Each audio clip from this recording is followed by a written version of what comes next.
Hi everybody, like and subscribe. I'm going to do a video about AC/DC, a really short video. I said the other day I'm not actually listening to a lot of rock music, but something made me pull these out the other day. I thought there are tracks on these records which I have not heard for about 30 years.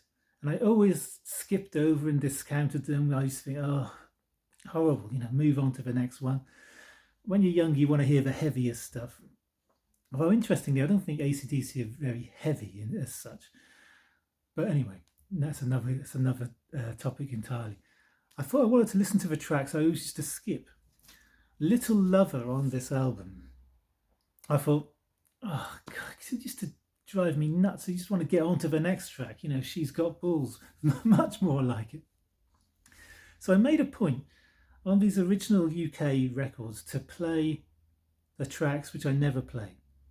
And I just couldn't believe how good they sounded, especially on the original records.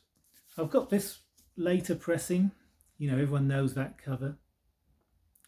And it just doesn't sound anywhere near as good. The guitar tone on this record is absolutely, it's just amazing. It just makes me think, how on earth did these two guys, Malcolm and Angus, sit down and go, right, we're just going to play this riff and I'm going to do this while you do that. And it's just it's a marvelous thing, really, because they sound very unique. There's no one else who really sounds like them. But there's copycat bands nowadays, of course. But it just really stood out, and the pressing, just the guitar, the tone of the guitars, exceptional, and the bass. I mean, on Power Age, was absolutely out of this world. But anyway, on Dirty Deeds Done Dirt Cheap, there's a couple of tracks I used to think, oh. And because this is the original UK, now the CDs and stuff, I think they got different track orders and stuff. Ride On was a track I used to just skip because it was so like, oh, it's really slow. I say slow, it's just a mellow track.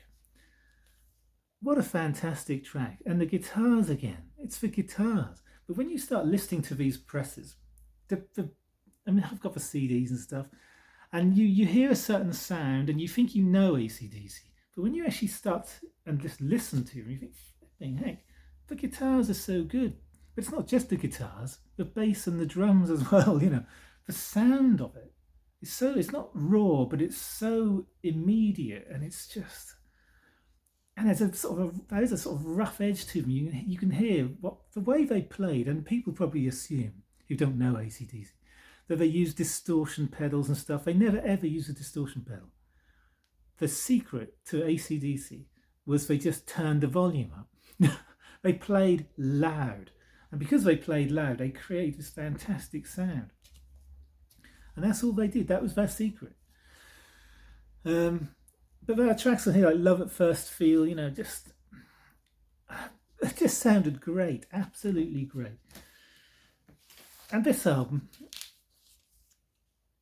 Let There Be Rock, the all-time classic. Although I don't really hear people talk about it so much anymore, to use everyone's favourite cliche. The actual title track, I used to just skip over. I skipped over because I just thought I knew it. But listening to it again, it's like a revelation. It's like amazing, absolutely amazing. And yes, the lyrics on some of these, there's a lot of lyrics about, the Dirty Deeds Done Dirt Cheap kind of lyrics, I'll get you, mate, and all this stuff. And I'm tough and all this sort of thing. God, it's just silly, and there's it's just daft. But it's just the way they played, and there's a sort of, I'm going to say it sounds daft, like a loose tightness. The bass and the drums are holding this together so amazing. But it's just blew me away again. It just sounded so good on these records. These are porcupine cuts, and that makes a difference. I mean, I've heard other records, other presses, they just don't sound so good. I'm not an audiophile, but flipping heck. You need to hear the original UK. These are just stunning.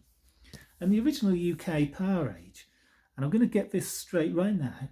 For years I've called it Power Age. I even slipped into it. Power Age. And it isn't anything else, not Power Rage or anything. There's a little clip on YouTube of Angus Young talking about why they called it Power Age. Unfortunately, this, the typography, whoever designed this, put the words too close together, and everyone sort of thought about it as Power Age or whatever. It's Power Age.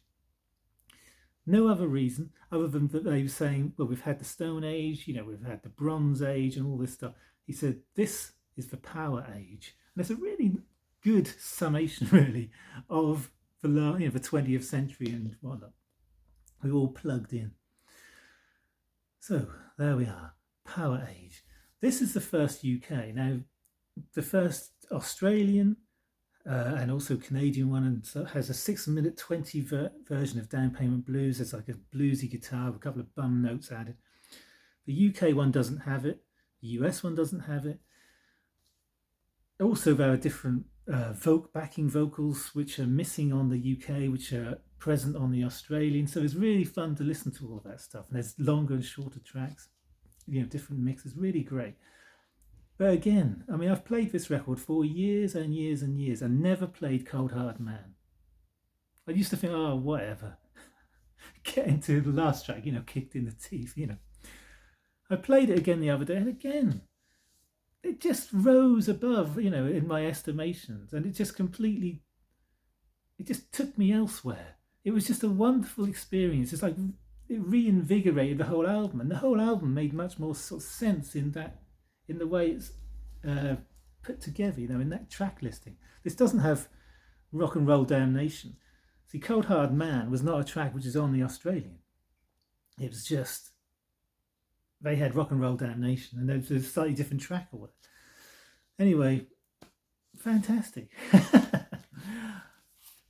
I didn't listen to this. And it's funny, when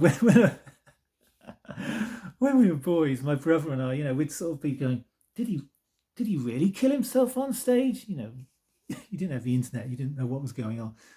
Was he really dead? Oh my goodness, Hey, we were kids. And I didn't listen to this because, you sort of know it. But again, this is one I really should listen to, because again, I never listened to Love Hungry Man. I never listened to Night Prowler. I just sort of think, oh, whatever. If I ever play anything off here, it's usually Girls Got Rhythm, Walk All Over You. I might be beaten around a bush, Shot Down in Flames, but I don't really play the rest of it. So it's another one I really need to get on top of. But it's just been so good to listen to those records and those Porky Prime cuts, those delicious sounding records. They are amazing. The guitars. But Power Age, especially, the bass on that, it just, boom, just completely came out of the speakers, and the way rumbling through the album.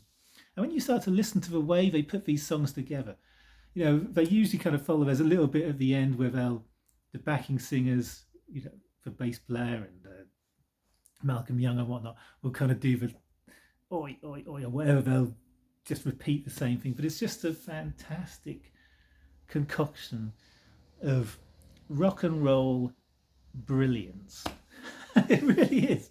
They are just brilliant. They're not heavy metal, they're just rock and roll, and they are good albums. Really good to hear those tracks again that I hadn't heard for so long. Anyway, this has gone on for far too long. If you're still here, I'll see you all later.